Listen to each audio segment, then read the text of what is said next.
the music of Minecraft.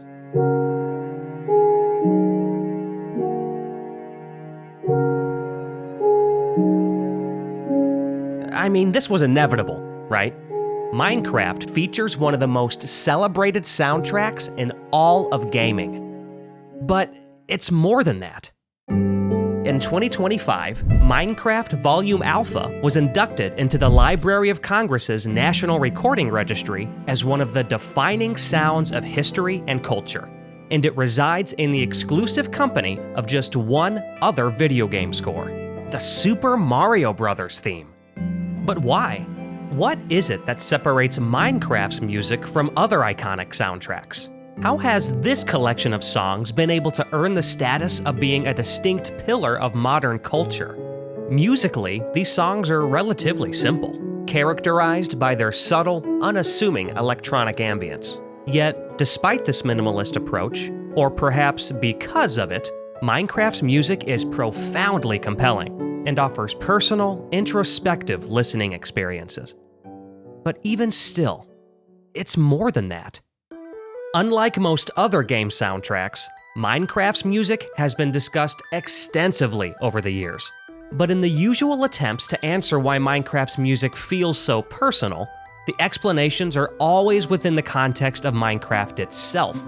The random, sporadic nature of the soundtrack allows players to develop their own associations between the music and in-game events, creating individualized experiences and memories.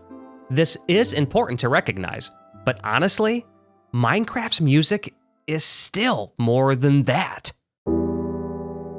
These songs run far deeper and soar much higher than the cubed biomes they hail from, reaching beyond the relationship between a gamer and their game.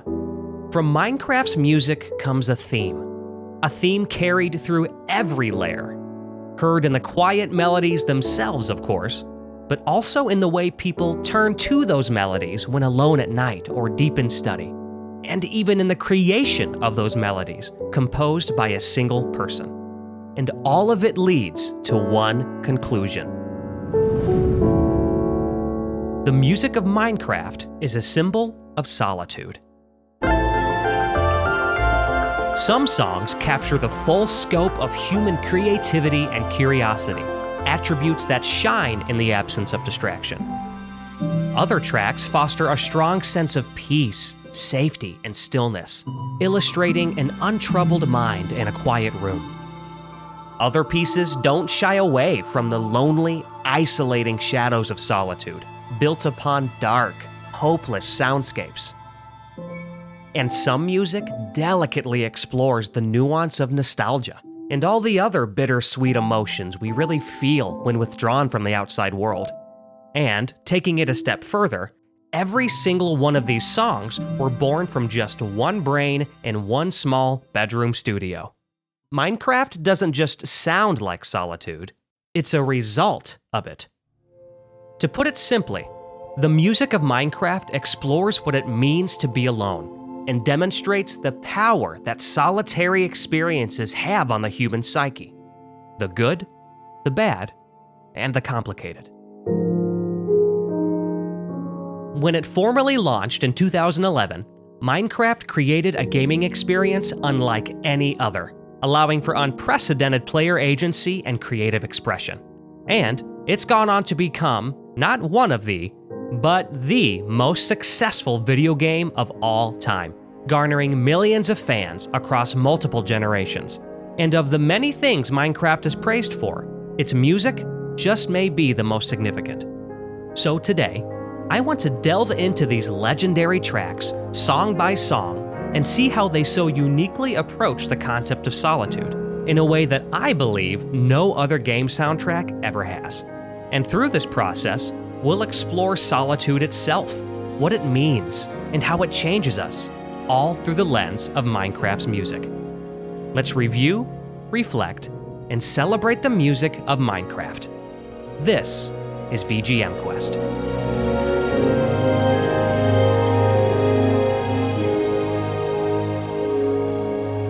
Quick note before we start, VGM Quest is now on Patreon. there's a free tier where I'll be posting behind-the-scenes updates and the occasional short essay about video game music.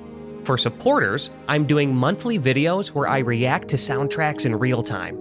Just me listening and sharing thoughts as they come. And the first video's already up, The Sims 2. It's totally optional, but a great way to stay connected and support VGM Quest. The link is in the description. All right, back to Minecraft. Okay, I need to start with a little disclaimer. I will be covering what I, and I'd venture to say most of us, consider to be the quintessential Minecraft songs. You know, that original handful of tracks that could be heard in-game pretty much since the beginning. Throughout the years, supplemented by official soundtrack releases, the Minecraft music catalog has grown considerably. But the newer songs just don't feel the same as those original few. One reason for this may come from the radically different circumstances from which they were composed, which we'll get into in a little bit. First, let's talk genres and instrumentation. At its core, Minecraft's music is a fusion of ambient and electronic genres. The ambience can be felt through its light, understated arrangements, while the electronic elements come into play with the soundtrack's wide, sweeping synth pads and other textured soundscapes. Unsurprisingly, things remain minimal when it comes to the featured instruments. In these songs, you'll come across just 3 primary instrument types. The first 2 are a range of synth sounds and string ensembles, which serve as the backdrop for each song's mood and atmosphere. And the third is the piano, the instrumental focal point of the soundtrack. Its pervading presence plays a significant role in evoking the solitary themes of Minecraft's tracks. And that, I think, is the key. Pun absolutely intended. All right, time for a quick piano tangent. In so many ways, the piano is the perfect musical symbol of Solitude. First off, it's one of the few instruments capable of producing melody, harmony, and rhythm all by itself. It doesn't need accompaniment to provide a full musical experience. Secondly, the piano is culturally and historically perceived as being a solitary instrument. Picture the renowned composers from the Romantic era. You know, your Schumanns and your Chopins. When I picture these guys, I see them locked away, constructing masterful piano pieces, fully withdrawn from the world around them. Okay, one more. Let's veer into the abstract for a moment. Think about how the piano sounds. Think about its timbre. The piano's timbre in Minecraft is soft, warm, and not very harsh. You could say that this reflects the calm and quiet that being alone can bring. I really cannot overstate how essential the piano is to the legacy and the DNA of Minecraft's music. And I'm certain that Daniel Rosenfeld, original composer for Minecraft, would agree. Rosenfeld, better known as C418, had a very humble, homegrown beginning to his music career. At a young age, C418 began experimenting with making music on his computer. Taking influence from his older brother, he specifically tinkered around with a program called Impulse Tracker, a multi-track music sequencer that ran on DOS. It would turn out that this was more than just a passing childhood interest, and the Germany-born musician would continue to refine his songwriting craft, all while expanding his musical vocabulary by listening to ambient and electronic music pioneers, such as Aphex Twin, Brian Eno, and Chris Clark, respectively. And in 2007, the future of C418's music career began to form. While posting music online, he discovered the world of video game audio, which led him to join a newly thriving indie game developer forum called TIG Source. After a couple years of working on small projects, C418 met game developer Notch, the creator of Minecraft. And, as they say, the rest is history. As would be any composer's dream job, C418 was given full creative control on shaping the sound and unique behavior of Minecraft's music. Consequently, he composed these songs entirely alone, in the wordless company of just a keyboard, some equipment, and a computer. This complete independence allowed for more than just a flexible music-making environment. It became a space where he could explore what it means to be a musician, and then feed those discoveries back into the music itself. By his own admission, these early songs were the outcome of C418 figuring out how to craft ambient music to begin with. It really became a process of trial and error, self-discovery, and growth. Solitude allowed C418 to learn, and learning fostered deeper, more personal pieces of music. It's hard to imagine the same music emerging if he had been required to work within a team, having to balance outside creative input and other distractions. I think this is acutely reflected in Minecraft's newer tracks, which are owned by Microsoft, not the artists who composed them. I'd say it's safe to assume that this shift has led to a creative environment less rooted in solitary expression. Now, that doesn't mean I think the newer music is worse or lesser in any way, but I do think it explains why it doesn't feel quite as intimate and self-revealing as those early tracks, the ones we still return to time and time again. Whether you view it as mere coincidence or serendipity, Solitude was the backdrop from which Minecraft's most iconic music was made, showcasing the power that it has on the creative mind. But come on, it's not that simple. Everyone faces solitude differently. Emotions are tricky, people are complicated, and the music of Minecraft can be too. So, in order to easily break these tracks down for further interpretation, I thought it would be fitting to divide them out based on how they musically reflect different solitary states of being. So here's what I came up with: curious, creative, and engaged; calm, content, and mindful; anxious, alone, and despondent; and pensive, poignant, and nostalgic. Now, in order to best understand the music through the lens of solitude, we first need to understand solitude itself and how it relates to the four categories. And when talking about Minecraft, I think there's no better place to begin than with curious, creative, and engaged.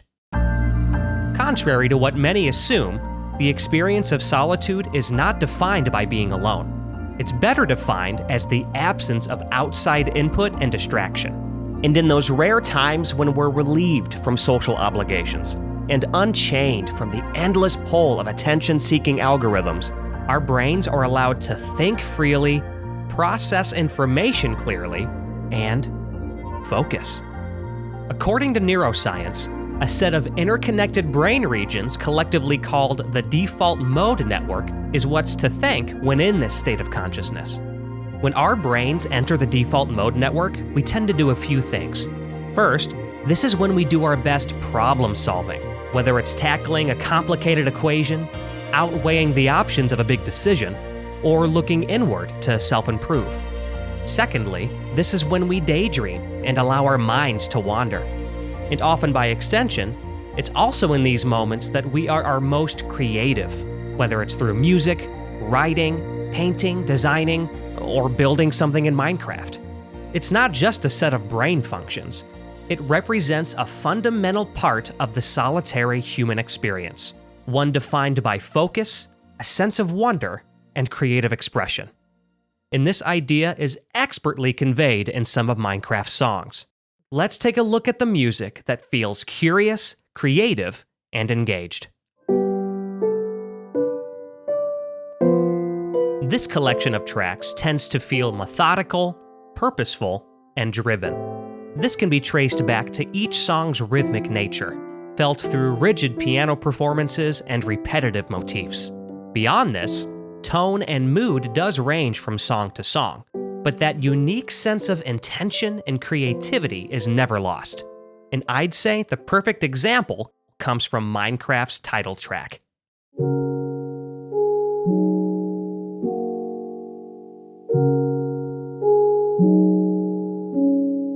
The song fades in unhurriedly as a short piano sequence repeats. The performance feels as delicate as it does deliberate. Soon, we hear a slight variation as the piano extends into the higher register for a few measures.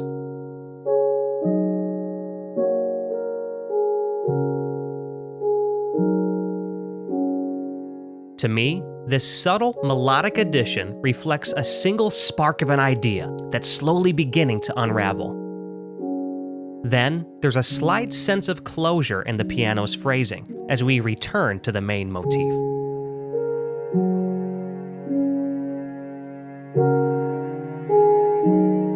Meanwhile, the strings make their debut, starting with warm, low strings and then slowly followed by higher ones, adding a sense of fullness and texture to the piece. While the main motif continues to deliver stability, the legato string performance provides a slight sense of randomness. This combination of contrasting musical approaches represents the creative, focused mind, balancing deep concentration with free, independent thought. Or to put it another way, the main piano motif is the world waiting to be explored, and the strings are the player eager to explore it.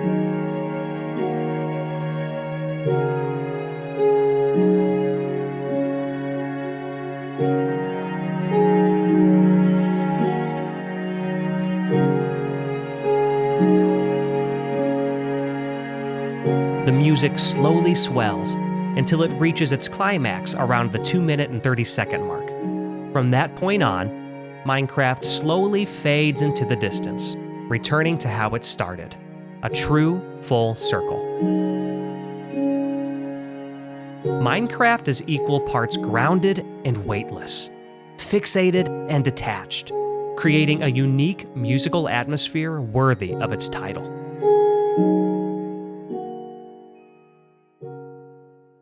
Moving along, there's Danny.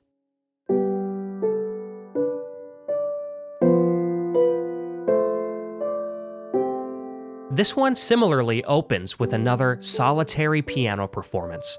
It carries a light tone and displays seemingly unguided chord changes, all while the keys are struck in a near methodical quarter-note rhythm.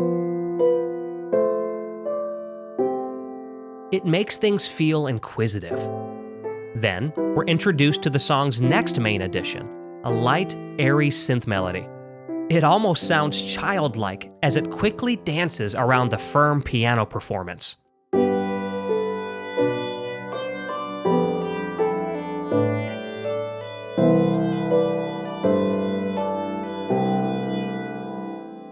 And after the synth has had its fun, the piano takes the spotlight once more with a descending pattern. In comparison, it feels more grounded and mature, an answer to the previous synth sequence.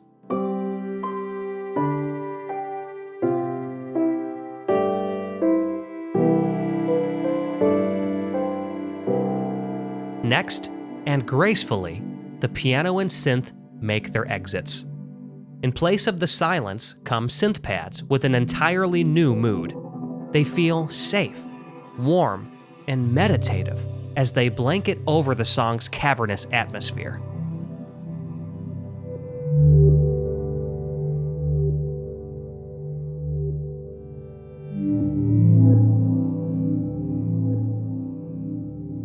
This first half of Danny offers a really unique feel.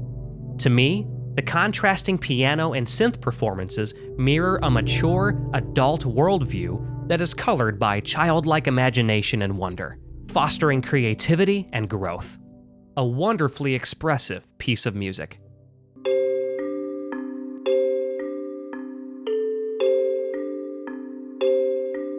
Up next is Hagstrom Part 1. It begins with a simple, unassuming performance on the kalimba, casually known as a finger piano. It plucks a clear, repetitive rhythm, establishing the song's 7/4 time signature. This first section carries an air of whimsy in its tone, but then it transitions into a darker second part, feeling more haunting in its mood and chord structuring.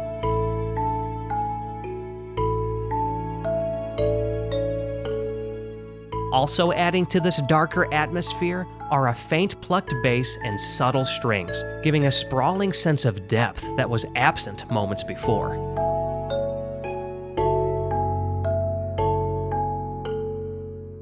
After a few moments, we're brought back to the first brighter section again, this time with the continued involvement of the bass and strings.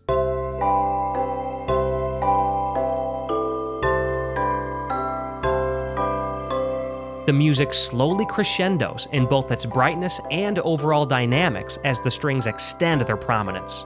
But throughout all of this, the kalimba marches on with its familiar rhythmic pattern. Things feel increasingly hopeful as we reach the dynamic peak of this track. And then, before we know it, all that's left is a melancholy piano performance.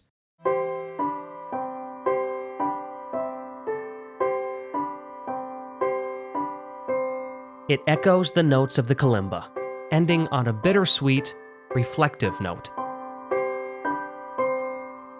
Although not melodically very strong, Hagstrom effortlessly creates an evocative musical atmosphere, full of whimsy, wonder, and an earnest sense of hope.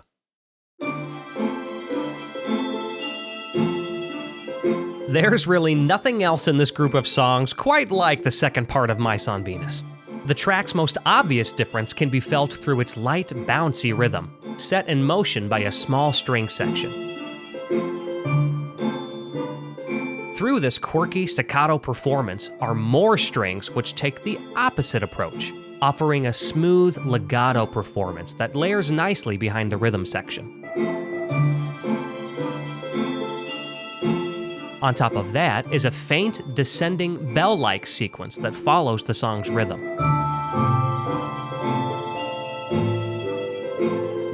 Each of these elements come together to create a curious and almost childlike musical atmosphere. Then, without warning, the melody is introduced. It's an unruly, high-register synth performance.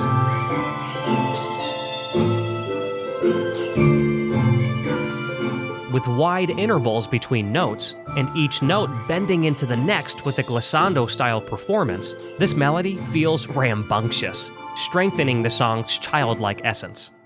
Then, after a short two-measure relief from the madness, we head into the next section, accompanied by the song's first chord change. It's business as usual here. It's that same bouncy rhythm in a similar synth performance.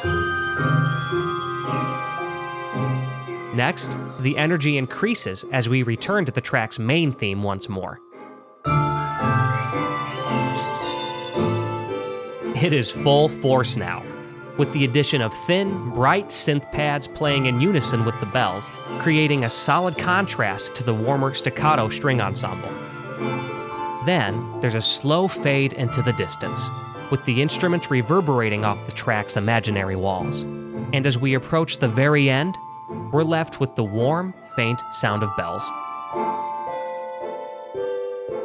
Clocking in at a quicker tempo and displaying a peculiar, energetic atmosphere, Mice on Venus Part 2 embodies limitless, childlike curiosity. You know, the kind that usually leads to trouble.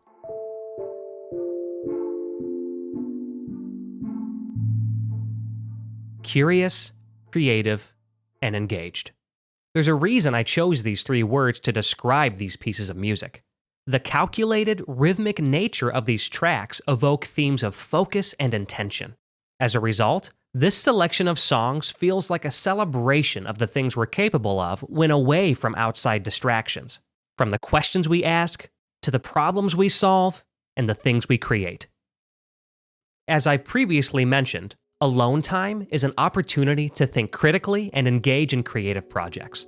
But that's just the tip of the Solitude iceberg. Everything that surrounds us, everything in our lives, is a stimulant. The people we interact with, the tools we use, the things we watch, the books we read. These things aren't inherently good or bad, but something interesting happens when we consciously step away from them. When retreating from the incessant noise, we don't just find quiet. We find clarity. We feel present. We feel relaxed, comfortable, and safe. Taking it a step further, research indicates that willingly being in this state can bring many benefits. Some meditate and learn to better understand themselves. Others are able to regulate emotions and even self-manage anxiety or depression symptoms. And this is all a result of the parasympathetic nervous system. The heart rate slows down, blood pressure decreases, muscles loosen, and breathing regulates. It also encourages digestion, but I don't know how to incorporate that here, so we're going to leave that one alone.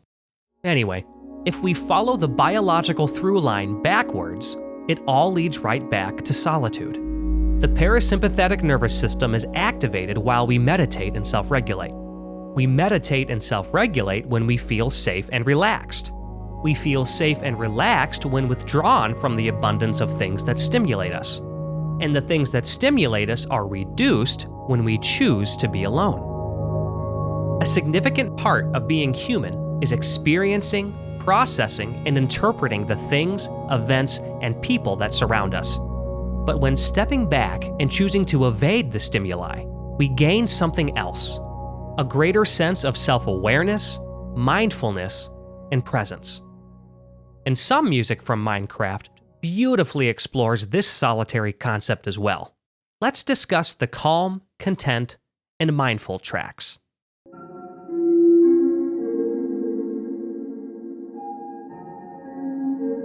There's a comforting presence to the calm, content, and mindful songs from Minecraft. They're low energy, soft, and pleasingly melodic. The arrangements are pretty simple, focusing on just a few key instruments.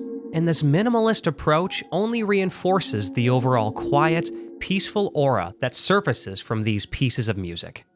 Take Subwoofer Lullaby, for example.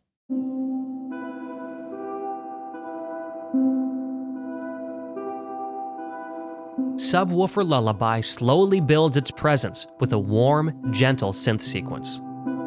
Soon, the melody's incorporated. Its eighth notes gracefully dance around the quarter note rhythm beneath it.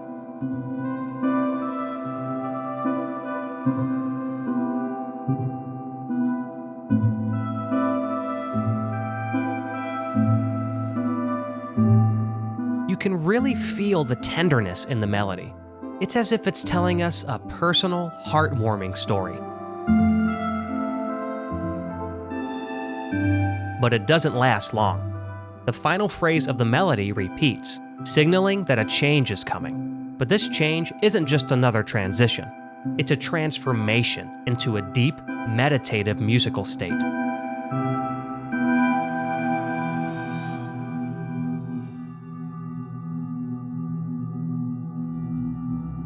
The synth rhythm has stopped, and all that's left is the echoing aftermath of its final notes, ringing out into openness. The song really takes its time here, with the occasional synth note to add some color. This space feels safe, blanketed by an air of repose.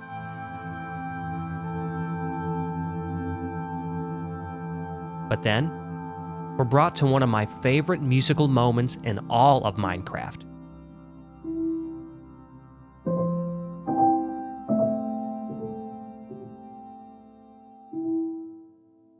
Differing from the depth and distance of the meditative section comes the piano. Warm, dry, and up close. The performance is delicate and reflective. And if you'll notice, each piano strike quickly echoes between the left and right channels, creating a unique binaural experience for the listener when wearing headphones. This effect gives an immediate sense of awareness and mindfulness. It's absolutely beautiful.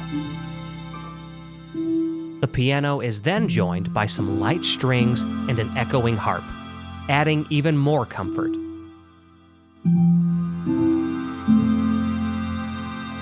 Soon, the music dwindles, and the last few measures are taken up by cellos, voicing their final few notes until they too fade into the distance.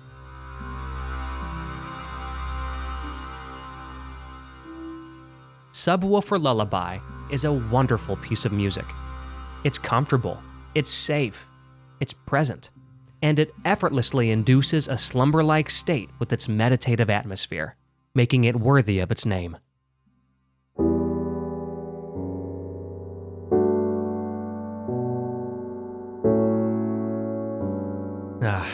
Sweden. There's just something about it. Maybe it's the boundless warmth of the piano. Maybe it's the pure solace felt in the song's foundational, repeating four-chord progression. Whatever it is, Sweden's environment is compelling in a way that other songs just can't replicate.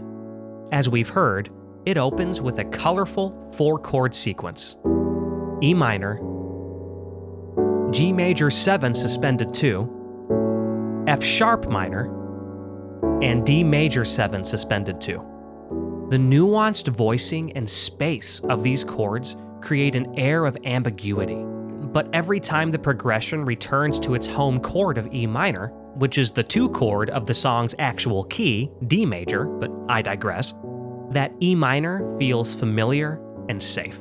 It's an elegant blend of moods. Next, attention moves upward on the piano as the melody joins in. It's a subtle inclusion that adds a light sense of hope to the performance.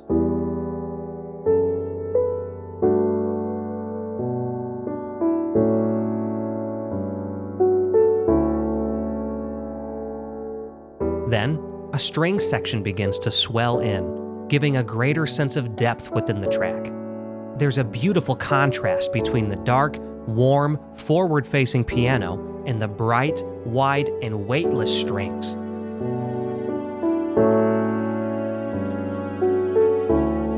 I visualize the closeness of the piano as human consciousness and thought, and the depth of the strings is the safe environment around us where we spend time alone with our thoughts. Then, the environment changes. The strings quickly fade as the piano plays a new phrase, backed by soft, warm synth pads. Going back to our previous analogy, this short section feels like a new thought, something a little more sensible and refined. And then, after a moment of silence, Sweden is sort of reintroduced, this time with a new energy, starting with brightly plucked strings and then followed by the piano and harp performing together.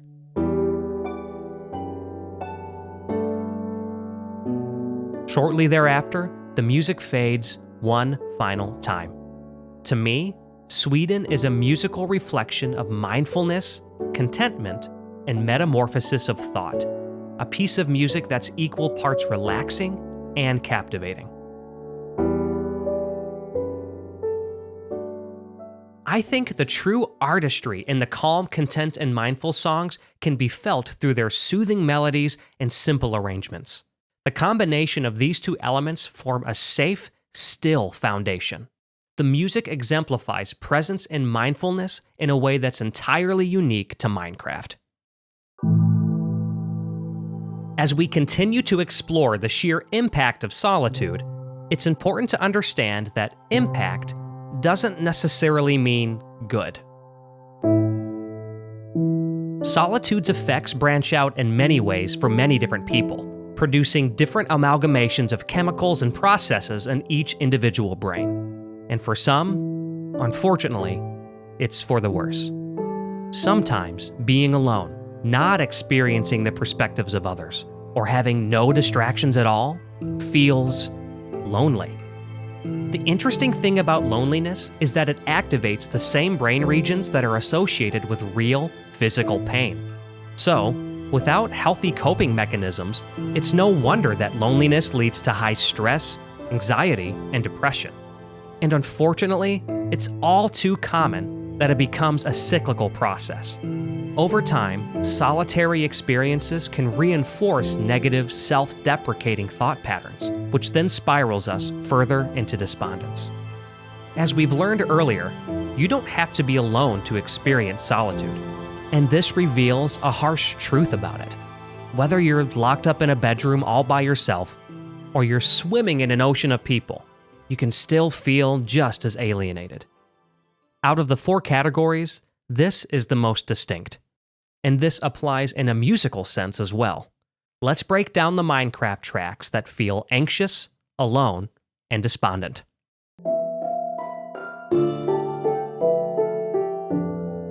These songs tend to lean into minor keys and ambiguous chord patterns, but I'd say they're truly defined by their undertones of mystique and darkness, putting a greater emphasis on ambience and soundscapes, and less on structure or melody.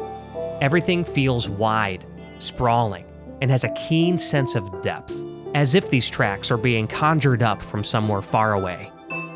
You can really feel this in Hagstrom Part 2, with its looming sense of dismay and restless, pulsating synth rhythms. Or Oxygen, an ethereal and ominous experience clouded by a dense haze of synth sounds. And perhaps the darkest track is 13, with its chilling percussive elements and otherworldly synth pads conspiring to create a disturbing space of absolute fear. Other Minecraft songs that feel anxious, alone, and despondent are a little more nuanced, like Clark.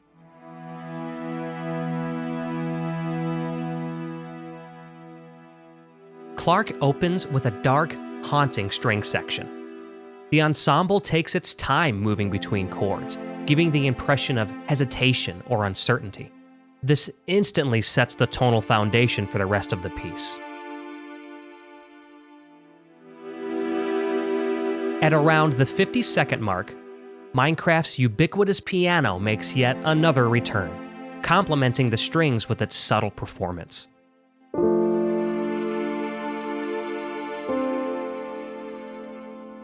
While it mimics the strings by playing the same somber chords at the same time, there are transitional points in which the piano strikes some higher register notes.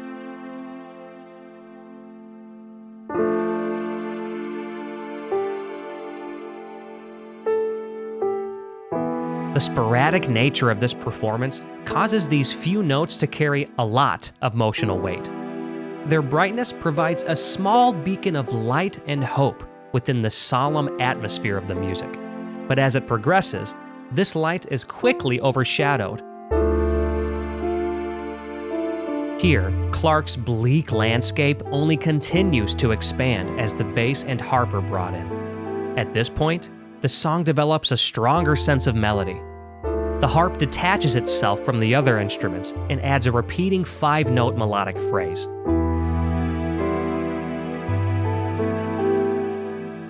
It feels both hopeful and defeated, almost like a lament, as if the harp is crying out among the dark piano and strings. Soon, Clark begins its slow departure. The harp vanishes, and its signature motif is replaced by a warm, bell-like synth sound.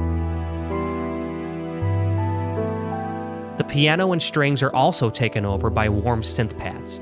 They resonate in a curious way and create an uncanny, unnatural feeling, ending the piece on a strange, unsettling note. Clark is deeply layered, revealing not only shades of sorrow and disquiet, but also faint glimmers of hope.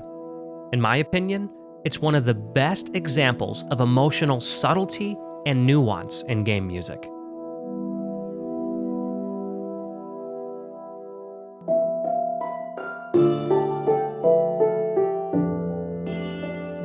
However, the same can't be said for the second part of Danny. Right from the start, Danny Part 2 unapologetically tells us what it is: cold, bleak, and desperately hopeless. At the song's center is a chilling piano performance, the right hand playing a brisk, eerie melody, and the left hand supporting it with its own unsettling arpeggios. As the song continues to sink into despair, we're infiltrated with a parade of mysterious synth soundscapes. Their thinness stands up against the piano's warm timbre, adding depth and texture to the track. Then, things quiet down as the piano transitions into a lower, more subtle style of playing. However, those unsettling synth sounds continue on as if to warn us that we're being led somewhere else, or somewhere deeper. Then, quickly, the intensity increases.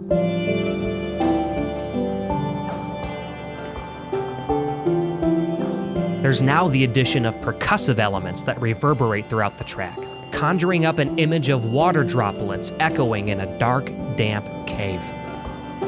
The piano is still present, but now, as it's up against this new cacophony of sounds, it feels like the only remnant of the song's past, serving as a sense of normalcy among the weirdness.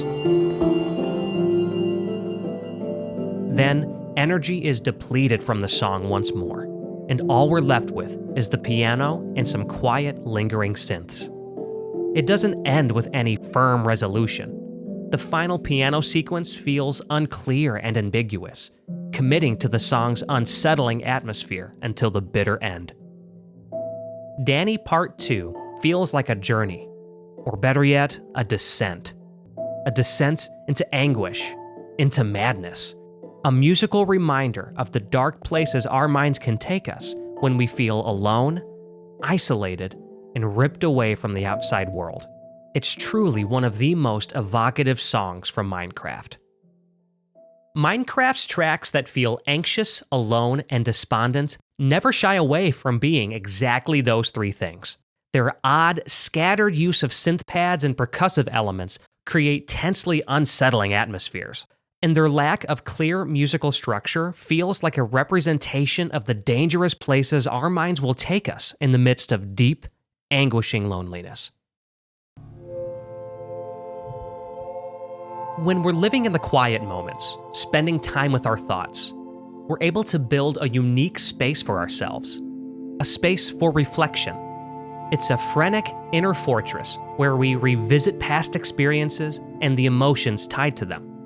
There's real power when we enter this place. It's when we learn about ourselves. It's where we discover our personal values and develop our core beliefs.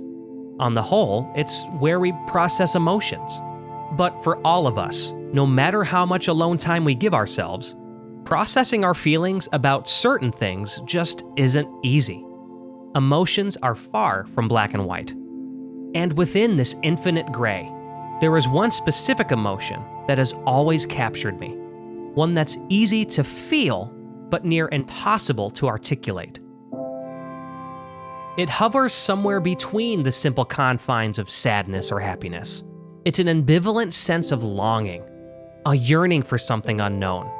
But within the fabrics of this wistful desire are also threads of joy and hope, joining together to create a profound, ineffable emotional experience. It's not just nostalgia. It's deeper than that. In fact, I have not found an English word that single-handedly captures this feeling. The closest thing I found is a word with German origins, which is kind of interesting because the composer for these songs is from Germany.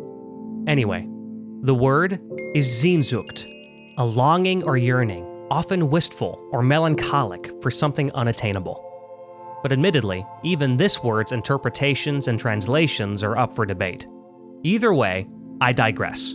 My point is, when in solitude, when in the company of ourselves, we do some of our most introspective, insightful thinking. We try to understand and deconstruct our most complex, entangled emotions. And other times, we simply let go and just are those emotions. And to be honest, I think Minecraft's music expresses the depth of these experiences better than any of my words ever could. Let's talk about the tracks that feel pensive, poignant, and nostalgic.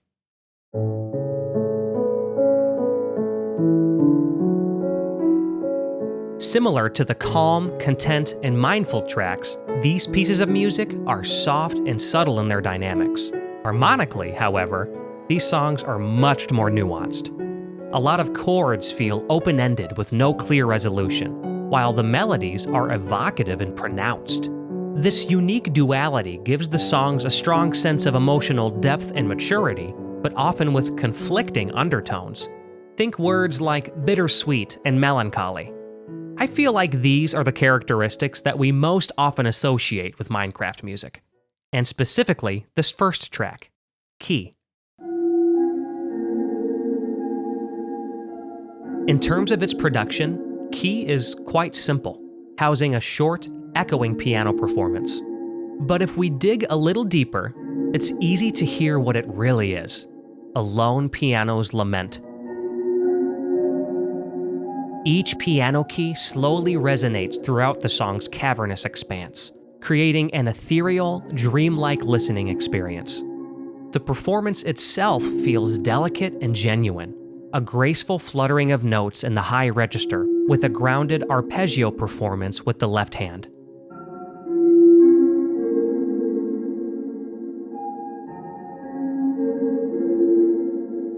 paired with the track's sense of depth, it feels like recalling bittersweet memories from times long past. Key may be only a minute long, but it feels miles deep. A remarkable example of how music can really feel reflective.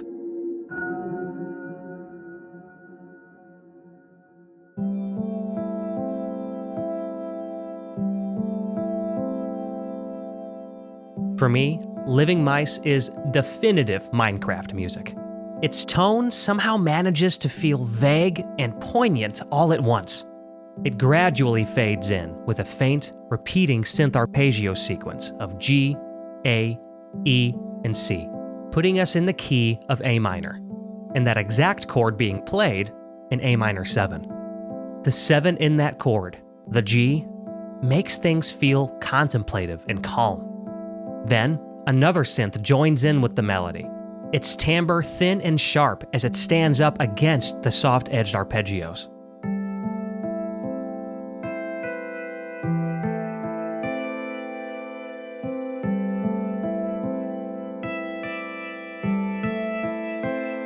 The melody is highly expressive, finding its voice all across the scale. To me, it mirrors the trajectory of a mind that's deep in thought, inwardly exploring itself, every corner, every recess, and no idea left unthought. As the melody repeats, more synths begin trickling through, adding a more percussive, almost technical feel, and increasing its sense of intrigue as a result.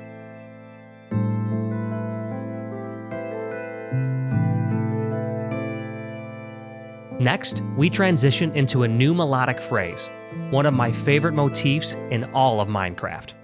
It starts on the root note of A, and then changes to a sobering F sharp.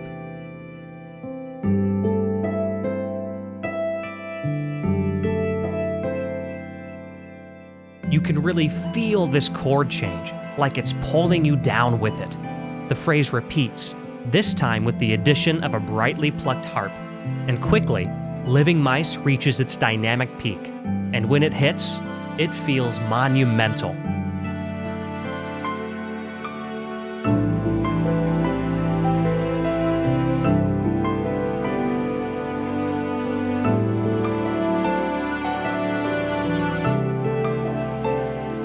This whole section feels incredibly grounded.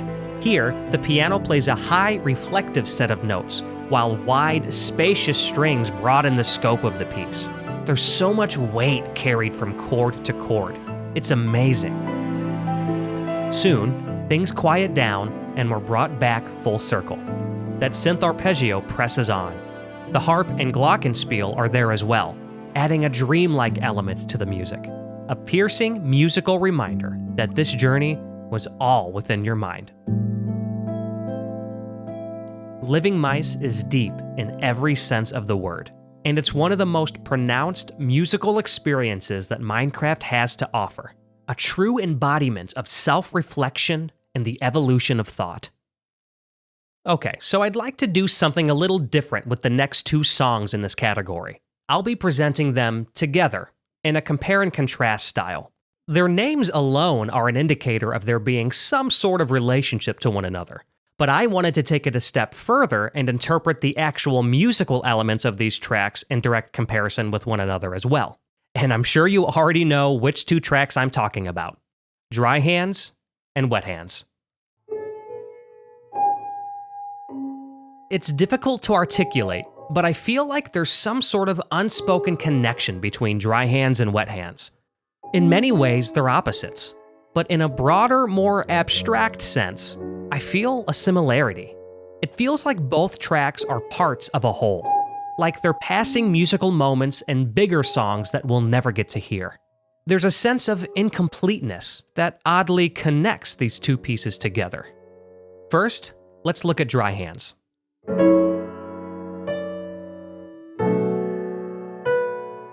The word dry has two meanings. The most obvious, of course, is that it represents the song's production, or lack thereof. The piano is dry. There is no reverb. There are no effects. Just the raw tones of a slightly out-of-tune piano. And I think the other meaning of the word dry references C418's performance itself. There's a stiff, detached quality to the way he plays. Honestly, it gives the impression that C418 is just recording himself messing around on the piano, as if his mind is somewhere else, deep in thought, and his hands are on autopilot. It feels less like a piece of music and more like a real, candid moment captured by a microphone. You know, the more I think about it, the more I'm starting to believe that Dry Hands just may be the most personal, transparent song in Minecraft. It's difficult to separate it from C418 himself. Also, I want to quickly mention the song's ending chord. For the entirety of the piece, tonally, it has felt pensive and reflective. But then that ending chord comes out of nowhere, feeling somber and undecided. A brand new musical idea right there at the very end. I love that.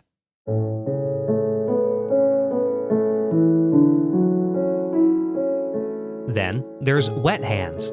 The wet in Wet Hands once again comes from the piano's style of playing. This time, there's an extensive use of the instrument's sustain pedal. It allows the keys to resonate, to flow, like water. Compared to Dry Hands, Wet Hands feels much less methodical and much more emotional. There's also a clearer sense of structure. It opens with a simple 2-chord arpeggio sequence. It feels warm and introspective. Then, the right hand comes in with the piano's melody, first striking a high A flat against an A major chord.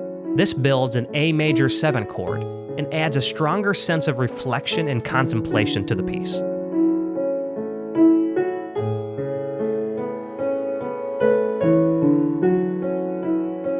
The performance continues on and soon transitions into what feels like a slightly darker B minor chord, but it quickly turns around with a tinge of bittersweetness and thoughtfulness at the end of that phrase.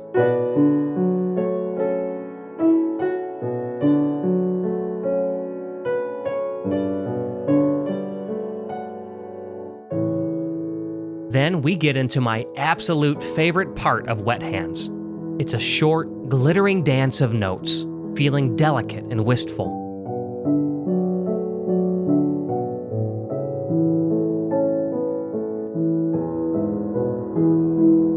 What I love is that it doesn't repeat.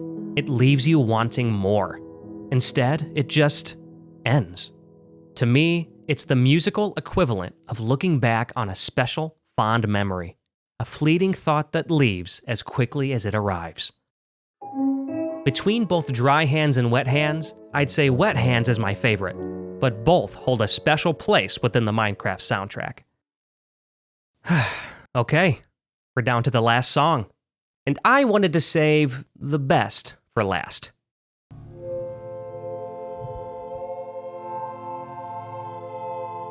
Mice on Venus Part 1 begins discreetly. There's an air of expectancy as ambient synth pads echo faintly in the distance. It evokes the very beginnings of a deep, burning feeling, a seed that will soon grow and rise to the surface. Then, we hear the first soft piano strike. With the piano's warmth and the synth pad's lightness, we're gifted with a bright, hopeful C major. But as the music develops, the tone drastically deepens and matures, especially as the piano and synths play a somber, descending chord sequence.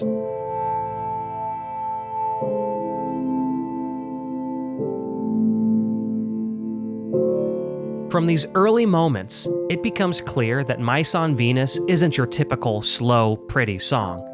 It's more complicated than that, just like our real-life emotions so often are. Then, around the 47-second mark, the piano takes the spotlight and begins to tell its story. There's a dissonance in the first 2 chords as it starts, as if there's an indescribable pain in playing them, a pain you can't quite understand.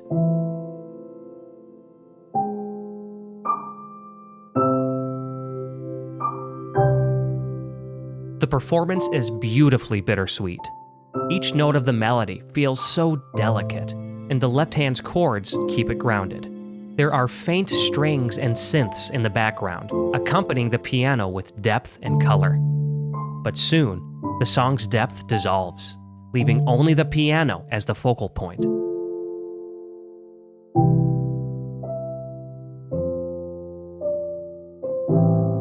The lower register of the piano takes on a bigger role, layering a sobering sense of awareness underneath the lightness of the right hand's wistful performance. There's something so raw about this moment, something so reflective. Next, things pick up. A symphony of synths and strings begin to dance around the piano's heart-rending melody.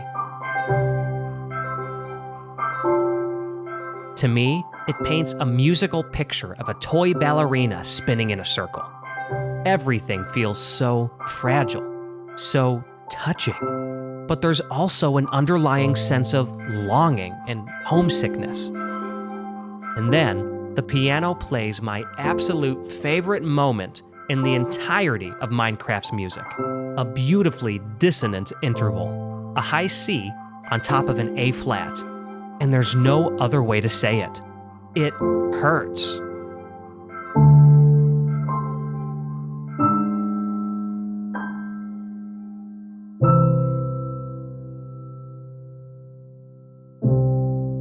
I think this is one of the most profound musical moments in video game history. The way the song is filled to the brim with feelings of hope, desire, beauty, and reflection, just to be met with ending notes of deep, painful longing. It perfectly captures the bittersweet nature of nostalgia. Mice on Venus Part 1 is one of those cases where I think no description could properly do it justice. But if there's one thing that's clear about how it feels, it's that it's strong. We may not be able to identify exactly what it is, but we know it's delicate, it's beautiful, and it's undeniably heartbreaking. This is Minecraft music at its best, and by far my favorite. Although the pensive, poignant, and nostalgic tracks are simple in their arrangements, it's impossible to ignore the deep, emotional undertones lying just beneath the surface. This blend of musical ambiguity and emotional resonance makes for a highly personalized, introspective listening experience. And it reflects the intricate ways our minds wander when given the time and the space to be alone. But the truth is, we each draw our own distinct feelings from Minecraft's music. And just like our emotions, these songs simply cannot be definitively placed into neat categories. What's more realistic is if these four categories intertwined. Picture something more like a Venn diagram. In this case, I personally think the music placement would look more like this. And you know what? I bet your Venn diagram would look different. And I think that's really cool. We all absorb music in our own ways, and we all have our own unique solitary experiences. Sometimes Minecraft songs can pull you into solitude. Other times, they'll meet you there. Either way, there's real power in this space. In so many ways, the music of Minecraft is the ultimate expression of solitude, exploring what it means and how it feels to be alone. The soundtrack's reflective melodies and penetrating atmospheres thoroughly illustrate the different places our minds will go when left to their own devices. And the music is incredibly understated, creating a rare transparency that draws listeners in while quietly revealing the solitary intimacy that shaped it. The result is a multi-dimensional expression of solitude, conveyed in a way no other game soundtrack has before or since. For poets and philosophers of centuries past, solitude has been a subject of great speculation and scrutiny. It's as much a conversation piece as it is a fundamental occurrence of human existence. This isn't unlike what Minecraft and its music are becoming. As time forges along, the music of Minecraft continues to further cement itself into the very fabric of our culture. From the countless times it's been analyzed and studied, to the way it helps so many of us focus and even sleep. It's really no wonder that many attempt to answer that question. What makes Minecraft's music so special? Why does it resonate so strongly with so many of us?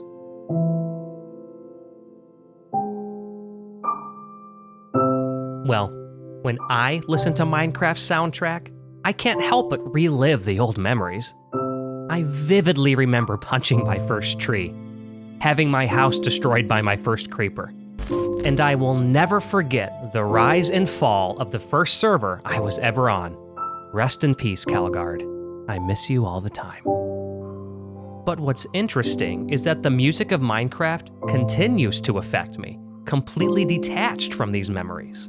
It makes me feel present, self-aware, and small. And in a world of ever-increasing distractions, entering that introspective headspace can be challenging. After all, as we've learned, being alone is one thing, being with yourself is another. So, why does all of this matter? Well, I see the Minecraft soundtrack as a kind of connection point, a perfect intersection of music, solitude, and nostalgia. Together, they create a space that invites us to slow down and simply be. And if you allow yourself into that space, you may learn that even in your loneliest moments, you are never alone. Because somewhere within that stillness, there will always be someone to listen to learn from, and to grow with. You.